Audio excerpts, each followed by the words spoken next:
တချို့ဝယ်တဲ့လူတွေကအမှတ်မှားနေကြတယ်ဒီဟာလေးကိုမီဒီလေးထင်နေတယ်မီလင်းတယ်လို့ထင်တယ်မဟုတ်ဒါလေးကမီဒီမဟုတ်နော်ဆန်ဆာလေးတူးရှေ့ကနေလှုပ်ရှားမှုတစုံတရာရှိတာနဲ့ဒီနောက်မှာတွေ့ထားတဲ့မီးလုံးတွေမီးချောင်းတွေအလမ်တွေကိုဒီမီးဖွင့်ပေးလိုက်တဲ့သဘောပေါ့နော်ဒီမီးလုံးတွေမီးချောင်းတွေလင်းမယ်အလမ်တွေအတန်မြည်မယ်ဒါလေးက220 AC စင်ဆာလေးပါဝတ်60အထိ maximum အသုံးပြုလို့ရပါတယ်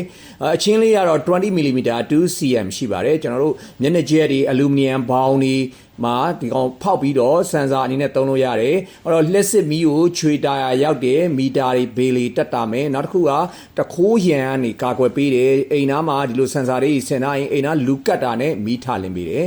ရန်သုံးဝင်တယ်နော်ဒါမီးလေးနဲ့မီးတီးမဟုတ်ဘူးစင်ဆာပါခင်ဗျာ AC စင်ဆာလေးပါ